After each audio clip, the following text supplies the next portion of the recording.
Welcome to the channel. Today we will discuss the topic Rise of Islam in Indonesia. The rise of Islam in Indonesia is a complex story of adaptation, cultural exchange, and mutual respect.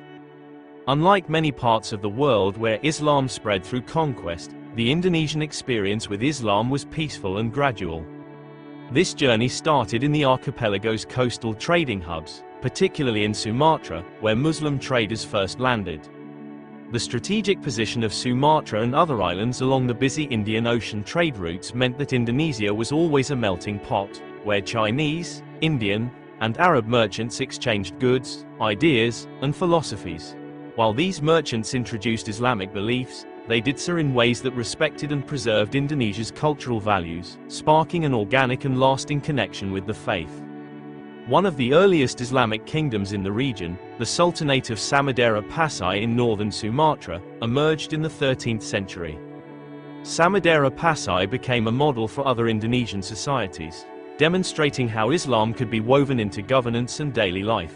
This kingdom not only embraced Islam but also became a hub of Islamic learning, attracting scholars from as far as Persia and the Arabian Peninsula. The Sultanate of Malacca, which followed, extended these Islamic traditions and formed an influential network with other sultanates, helping Islam spread across the Malay archipelago.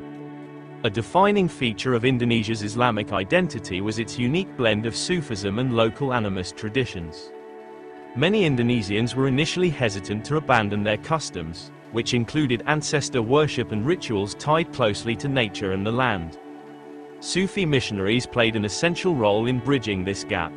They not only preached the core values of Islam but also expressed these values through Indonesian art forms like shadow puppetry, wayang, music, and storytelling.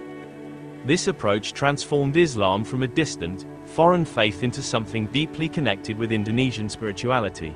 In many parts of Java and Sumatra, Islamic schools of thought emphasized tolerance and an inner, personal relationship with God, a philosophy that allowed the faith to resonate with a population accustomed to spiritual diversity. One of the most significant influences on Indonesian Islam was the legendary Wali Songo, or Nine Saints. These figures are revered not just as religious teachers but as cultural icons who infused Islam into the artistic and cultural fabric of the islands.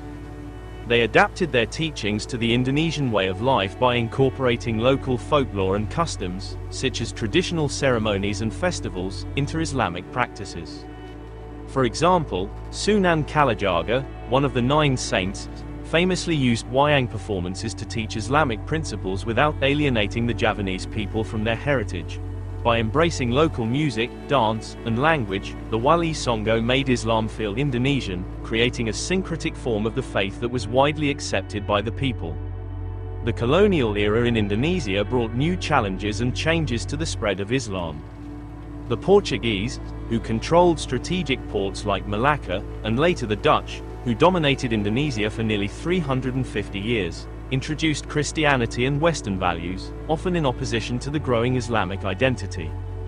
Despite this, Islam thrived as a rallying point for Indonesians seeking to preserve their heritage against foreign influence. This period saw the rise of organizations like Muhammadiyah and Nahdlatul Ulama, which promoted Islamic education and values while resisting colonial oppression. Muhammadiyah took a modernist approach, advocating for reform in line with Islamic principles while embracing modern knowledge and sciences. Nahdlatul Ulama, on the other hand, focused on preserving traditional Islamic practices and was instrumental in keeping the spiritual essence of Indonesian Islam alive. Both organizations provided a sense of unity and empowerment for Indonesians, helping them resist colonization while strengthening their Islamic identity.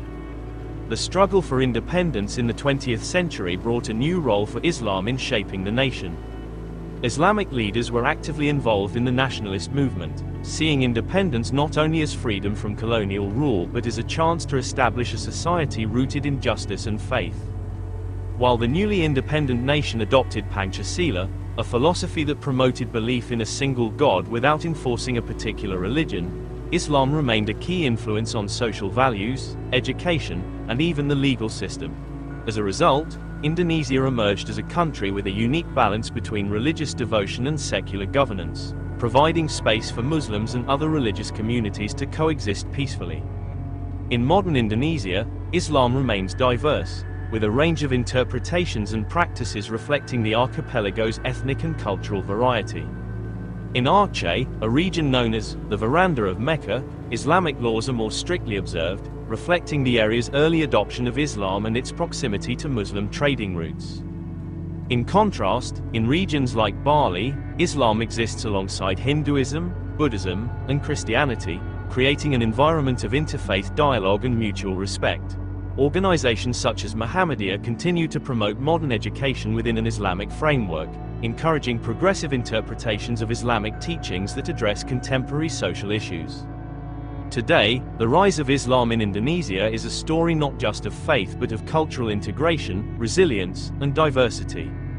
Indonesian Islam has always been about blending traditions rather than enforcing uniformity. This adaptability has allowed Islam to remain a vibrant and unifying force in Indonesian society, from the early trade routes of Sumatra to the bustling urban centers of Jakarta. As one of the largest Muslim-majority nations, Indonesia stands as a testament to how Islam, when embraced with respect for local customs, can grow organically and harmoniously within a diverse society.